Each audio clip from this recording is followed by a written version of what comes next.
Baik, anak-anak, setelah kita bahas terkait alat reproduksi pria dan wanita, kita akan masuk ke menstruasi ya, ke siklus menstruasi.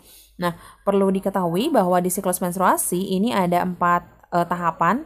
Ya, tahapan pertama adalah tahap menstruasinya. Ini ya, tahap menstruasi. Kemudian ada tahap proliferasi.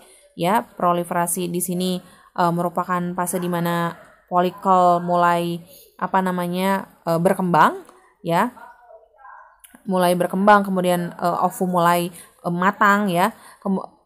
Ovulasi ini adalah proses matangnya, jadi si ovum sudah betul-betul matang, pelepasan ovum ya, ini di ovulasi. Kemudian yang terakhir ada di sekretori atau penebalan dinding rahim ya. Jadi ada fase penebalan dinding rahim, ini 4 fase, atau jika disingkat lagi fasenya itu hanya 2, fase folikular ya, atau fase folikel di mana folikelnya mulai, folikel ovum mulai menebal. Folikel ovum itu apa sih, Bu?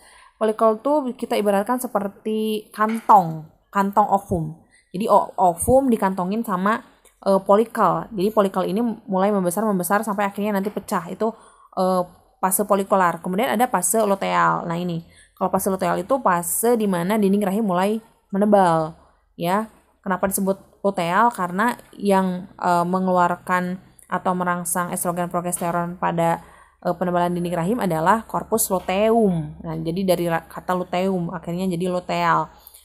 Nah, itu untuk fasenya. Jadi ada fase mens, kemudian ada fase proliferasi, ada fase ovulasi, kemudian ada fase penebalan dinding rahim untuk menstruasi. Nah, hormon-hormon yang berperan dalam menstruasi pun ada 4. Biru untuk FSH. FSH itu follicle stimulating hormone ya, jadi hormon yang menstimulasi folikel ya, jadi yang merangsang folikel untuk berkembang. Kemudian ada LH. LH itu luteinizing hormone, yaitu hormon yang berfungsi untuk memicu atau merangsang pelepasan ovum. Jadi ovum yang udah matang itu bisa keluar dari kantongnya ya, jadi dari kantongnya bisa pecah itu karena LH. Kemudian ada estrogen dan progesteron. Estrogen progesteron ini juga di sini membantu untuk penebalan dinding rahim. Kemudian estrogen juga memicu pematangan sel telur ya. Nah, kemudian kalau kita lihat, kita langsung masuk ke fase menstruasi. Di fase menstruasi ini, kalau kamu lihat di sini, keempat hormon ini ya di kurva itu rendah ya, nilainya angkanya rendah ya, jadi di rendah, grafiknya rendah, di kurva ini rendah. Nah, kenapa bisa rendah ya? Kenapa bisa rendah? Karena memang di saat menstruasi itu proses peluruhan dinding rahim. Jadi dinding rahim kenapa bisa luruh? Karena yaitu tadi estrogen progesteronnya rendah, makanya meluruh. Nah, FSH LH-nya kenapa rendah? Ya karena memang tidak dibutuhkan ya, jadi tidak ada pekerjaan FSH LH saat menstruasi. Nah, kemudian sudah masuk di menstruasi, ini di hari ke 1 sampai 7 ya, 1 sampai 7. Normalnya menstruasi berapa hari sih? 1 sampai 14 hari. Lebih dari 14 hari kamu boleh periksa ke dokter gitu. Beberapa umumnya 1 sampai 7 ya. Nah, ini di fase menstruasi. Selama kamu proses menstruasi, kamu lihat di estrogen. Estrogen ini mulai meningkat. Estrogen itu yang grafik ini di kurva warna yang ini nih, abu ya. Ini mulai meningkat. Kenapa kok meningkat? Karena tadi estrogen di sini berfungsi juga untuk memicu atau merangsang pematangan sel telur. Ya, jadi lihat di sini folikelnya mulai membesar. Ya, folikel atau si kantong-kantong ovumnya ini mulai membesar ya. Jadi dia mulai berkembang sampailah di hari ke-14 ya. Sebetulnya tidak terlalu tepat di 14 ya, bisa di antara itu saja, 13, 14, 15, hanya memang puncaknya di 14. Jadi 3 hari setelah 1 minggu setelah proses menstruasi selesai biasanya. Nah, di sini di hari ke-14, dari hari ke-14 setelah menstruasi, lihat yang warna pink ya, yang warna pink. Kemudian lihat yang warna biru. Yang warna biru ini FSH. FSH ingat tadi hormon stimulating follicle. Jadi hormon yang menstimulasi folikel. Lihat di sini folikelnya menebal, ya. Lihat yang warna ungu tuanya itu menebal. Ya, jadi setelah di sini kan tipis-tipis nih. Ya, di sini tipis-tipis. Nah, kalau pas di FSH agak naik, ya, ini agak memuncak, agak naik di sini, ya. Itu dia menebalkan atau mematangkan folikel. Gitu. FSH di sini dia untuk menstimulasi folikel supaya matang gitu, supaya ikut memecah. Nah, siapa sih yang merangsang untuk pemecahan atau melepaskan ovum? Ini kan ovumnya keluar nih. Ovumnya yang bulat kayak mata itu keluar. Kenapa kok keluar? Kok bisa keluar? Lihat yang warna pink, grafik warna pink LH. Luteinizing hormon menyebabkan ovum terlepas dari kantongnya atau ovum terlepas dari folikelnya. Nah, FSH sendiri, kalau FSH itu adalah hormon yang merangsang folikel untuk menebal atau mematang, ya. Sehingga ketika semakin matang, semakin besar, akhirnya pecah. Siapa yang mecahin? Yang mecahin itu hormon luteinizing yang warna kurvanya pink. Maaf ya Ibu belibet. Kemudian, nah, lihat di sini yang estrogen. Estrogen tetap makin meninggi ya. Estrogennya tinggi. Nah, estrogen itu estrogen dulu yang meninggi, baru FSH dan LH mengikuti, ya. Jadi estrogennya ini yang dia memicu ovum untuk matang sehingga folikelnya mulai membesar. FSH ini yang memberikan stimulasi akhir supaya folikelnya betul-betul berkembang. LH yang memecahkan folikel sehingga ovum bisa terlepas dari kantongnya, dari folikelnya. Nah, ini kalau sudah terlepas, ingat ovum yang terlepas ini kondisinya dalam kondisi oosit sekunder.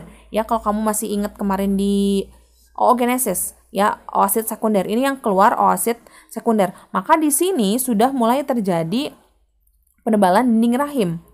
Kok bisa tebal sih? Lihat di sini estrogen yang warna abu, ya, kemudian progesteron yang warna ungu. Ini lihat di sini. Grafiknya di sini. Ini mulai naik, ya, mulai naik. Jadi kenapa kok bisa naik? Sekali lagi, estrogen progesteron itu fungsinya untuk menebalkan dinding rahim. Jadi di saat LH berhasil memecah folikel sehingga ovum keluar, ovumnya ini akan jalan nih, kutuk. Dia jalan, dia nungguin aja di tuba Fallopi. Nungguin siapa? Nungguin sperma. Ya, dia nungguin di tuba Fallopi. Nah, sementara ovum menunggu di tuba Fallopi, estrogen sama progesteron dia nebelin dinding rahim. Kok dia menebalkan dinding rahim? Pakai apa, Bu? Pakai pembuluh darah. Dia menebalkan supaya persiapan untuk blastosit nanti nempel. Ya, si blastula nanti bisa menempel gitu. Nah, makanya di sini makin tebal. Ya, di sini makin tebal. Di sini makin memuncak, ya. Di sini makin muncak. Nah, Bu, di sini gening estrogen sempat turun, ya. Estrogennya sempat turun, tapi kemudian lihat di sini ada warna ungu makin tebal ini.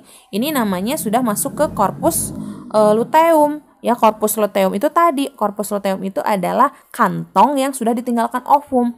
Karena tadi folikelnya, ovumnya sudah keluar, maka si folikel ini akan menciut.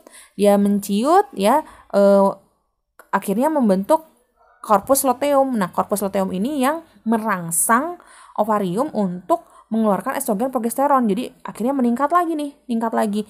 Makin tebal lah dinding rahimnya, makin siap untuk menampung atau ditempeli blastosit. Nah, di fase ini, lihat nih, penebalannya justru malah makin, yang tadinya tebal banget nih, malah jadi jarang-jarang. Kenapa kok demikian? Karena tadi si ovum kan udah nungguin. Ovum udah nungguin di tuba Fallopi.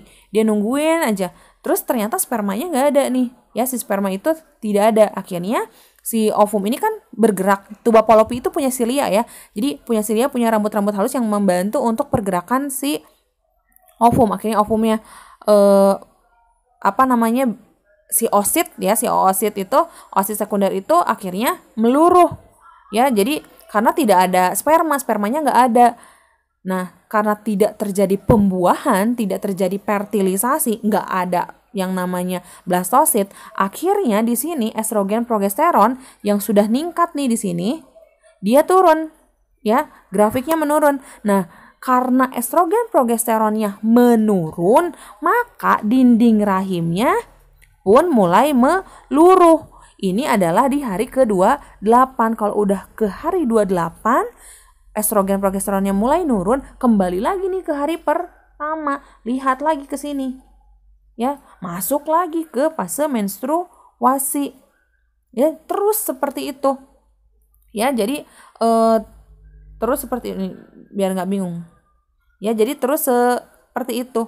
Jadi sekali lagi di fase ini, ya di fase menstruasi ada 4. Jadi kalau kita ambil dari ovulasi saja ya, ovulasi itu jadi hari ke-14 itu disebut juga dengan masa subur.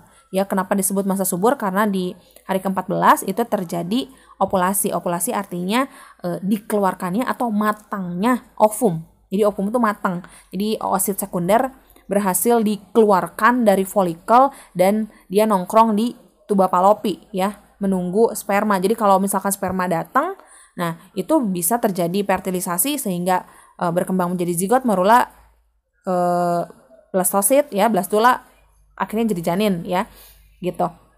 Nah, sedangkan kalau misalkan sudah ovulasi nih di sini ya, sekali lagi ovulasi terjadi ketika FSH di sini meningkat. FSH yang meningkat itu menyebabkan folikel atau kantong ovum itu menebal, membesar, berkembang. Kemudian yang sudah berkembang ini oleh luteinizing hormon LH yang warna pink di sini ya, dilepaskan, ovum berhasil dilepaskan ya oleh hormon LH, berhasil dilepaskan dari apa? Dari folikelnya. Nah, di sini estrogen progesteron mulai meningkat, dia mulai menebalkan dinding rahim karena mempersiapkan rumah untuk si fetus ya, untuk si blastosit, untuk jabang bayi. Nah, dia terus nih menebalkan, ovumnya. Bagaimana? Ovumnya nunggu di tuba Fallopi. Sementara ovum nunggu di tuba Fallopi, nah ini kantong yang udah ditinggalin sama ovum, dia mulai menciut nih ya, dia mulai masuk ke dirinya sendiri menjadi korpus luteum. Korpus luteum ini yang membuat atau merangsang, memicu ovarium untuk mengeluarkan estrogen progesteron sehingga tebelah dinding rahim ya. Jadi lihat di grafik ini makin tebelah dinding rahim. Nah, ketika sudah makin tebal dinding rahim, sudah makin tebal tetapi ternyata tidak ada sperma yang masuk ya, maka silia atau rambut halus pada tuba Fallopi ini akan menggering oosit sekunder untuk luruh ya, dia akan masuk ke uterus kemudian luruh. Pun di sini dinding rahimnya juga akan mulai luruh di hari ke-28. Maka kembali lagi ke hari pertama,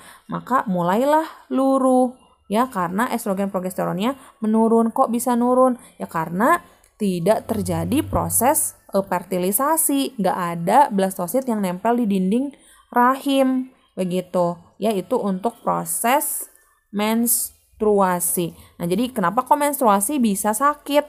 Ya tadi, ini kan sudah tebal dinding rahimnya. Dinding rahim itu tebal itu gara-gara pembuluh darah. Jadi memicu untuk pertumbuhan pembuluh darah. Ternyata nggak ada nih si blastositnya, calon bayinya nggak ada, akhirnya luruh. Nah, luruh ini yang membuat luka, akhirnya sakit. Nah, sakit ini juga dipicu oleh hormon prostaglandin ya. Nah, hormon ini kenapa kok memicu sakit? Karena dia memicu kontraksi uterus, kontraksi uterus untuk meluruhkan si dinding rahim yang terdiri dari darah-darah itu. Gitu, akhirnya makanya rasanya menjadi sakit gitu. Kalau sakitnya masih bisa ditahan, wajar nggak apa-apa. Tapi kalau kamu memang merasa sangat kesakitan, kamu bisa konsultasi dengan dokter begitu.